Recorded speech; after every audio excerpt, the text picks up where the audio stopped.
Hello again, everyone. This is Mrs. Higdon with another grammar video. And this video is going to deal with subject-verb agreement. And so hopefully this will help you on your subject-verb agreement quiz. And let's go ahead and just start with this rule right here about singular subjects. All right, now when you're dealing with a singular subject and making it agree with the verb, this is what you need to do. All right, look at the subject and determine again whether or not it's singular. This one is because it's just one person, right? Rick. So it is singular, meaning one. And the next thing that you need to do is look at the verb and make it agree with that subject. So here's a little trick that I learned a long time ago about making verbs agree with subjects. All right, so if the subject is singular, all right, then what you would do is add an S to the verb, okay? So it wouldn't be Rick work downtown. First of all, that doesn't sound right, does it? But again, when you apply the rule, like I said, if the subject is singular, add an S to the verb, then we would have Rick works downtown, right? Does that make more sense to you? It does. It just sounds right, doesn't it? But the rule, when we apply the rule works as well. All right. So Rick works downtown. Again, if the subject is singular, add an S to the verb here. So it would be Rick works downtown. Okay, because we added the S there. All right. Now let's look at the next one. The next example. She play or plays basketball. So first thing we need to do is make sure that we are dealing with, or what kind of subject we're dealing with. We need to figure that out. So is she singular or plural? She is singular, right? One, meaning one person. Okay. So again, let's apply that rule that I just taught you. If you have a singular subject, you add an S to the verb, right? So it wouldn't be she play basketball. It would be she plays, right? That just sounds right, doesn't it? Okay. All right, so again, add an S to the verb if the subject is singular. All right. Okay, let's take a look at the next rule, plural subjects. Okay, so again, we have the girls. Is that plural, girls? Yes, that subject is plural, okay, meaning more than one. Now we have more than one girl here, okay, so we have many girls, okay.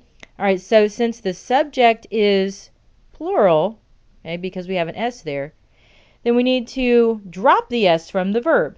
So would it be the girls work at the Olive Garden, or would it be the girls works at the Olive Garden?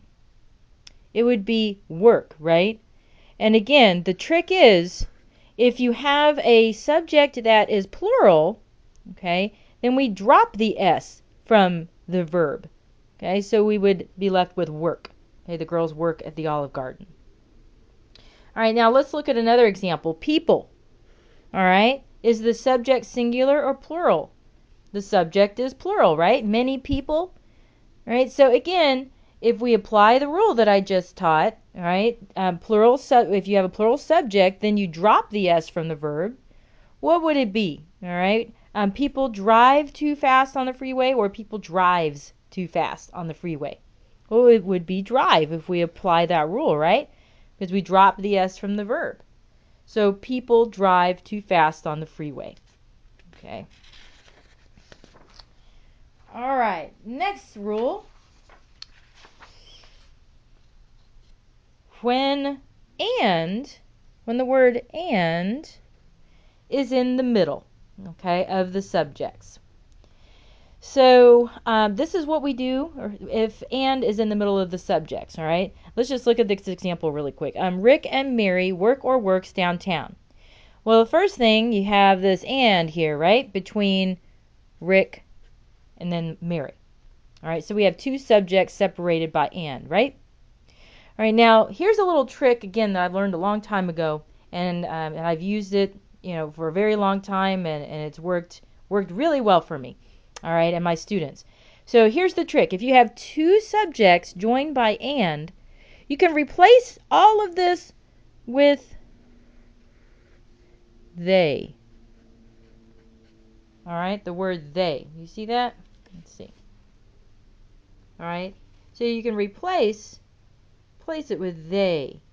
Okay, so then we can say this: they work downtown or they works downtown. All right, well, it would be what? They work, right? They work. Okay, so when you have two subjects joined by and, you drop the s, because this actually becomes a compound subject, and compound subjects are always plural. All right, so you can think of it that way. Compound subjects are always plural. All right, or just replace, when you see this and between two subjects, just replace all of it with the word they. All right, and then work just makes sense, right? They work downtown. All right, so this one's a little more tricky here. We have a salad and some breadsticks. Make or makes a good lunch. Well, again, we have the and between the subject salad and breadsticks. Okay, so we have these two subjects joined by and, so we can replace it with they again, right? Okay, they make or they makes a good lunch. All right, they make, right? We would still use make, because even though we have a plural here, it doesn't matter, because again we have the word and between these two subjects. All right, so again, when you have and between two subjects, those two subjects become a compound subject and they are always plural.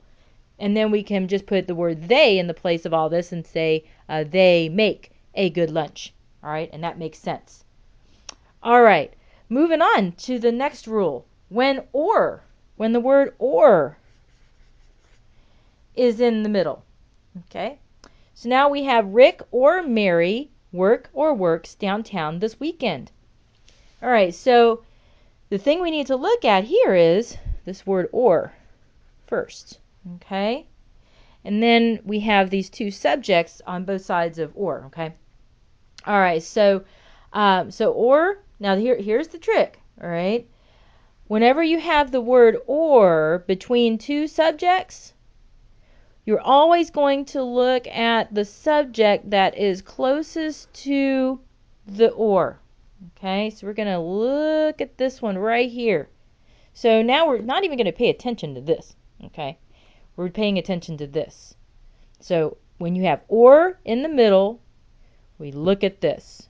Okay, all right, look at this subject that's closest to the or and the verb, or it's between the or and the verb. All right, so again, this is the one you're going to look.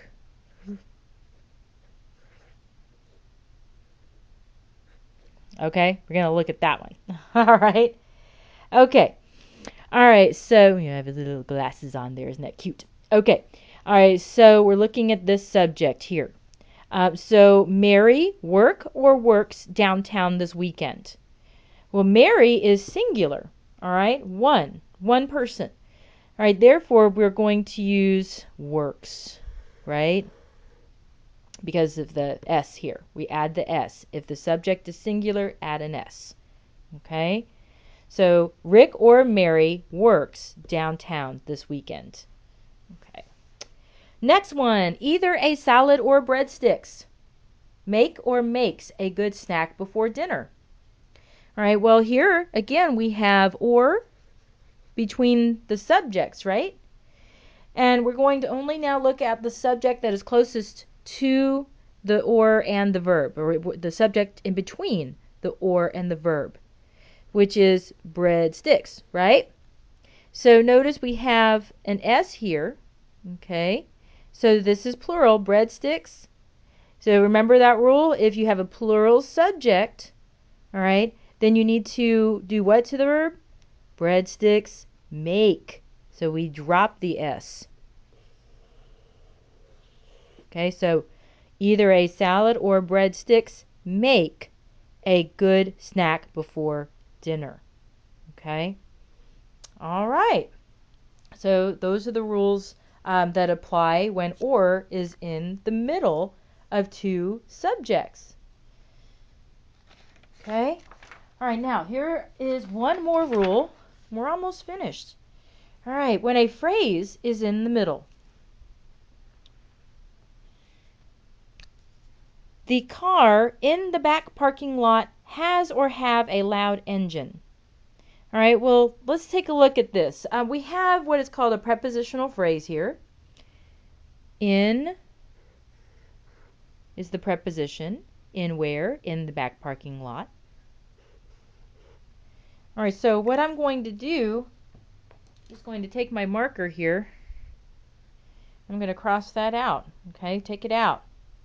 So now I'm left with the car, which is the subject, right? All right, so that's the subject. The car has or have a loud engine. Well, this is singular, so we have to add an S to the verb has. The car has a loud engine. Or the car in the back parking lot has a loud engine. Okay? Let's look at the next one. The trucks on the showroom floor shine or shines because they have just been waxed. So again, we have on is the preposition that begins the prepositional phrase. On where? On the showroom floor. All right. So again, you can take this, cross it out. The trucks shine or shines because they have just been waxed. The trucks, that's plural, right? Therefore, we drop the S from the verb. Shine. The trucks on the showroom floor shine because they have just been waxed. Okay? The end. Good luck, you guys, on your quiz.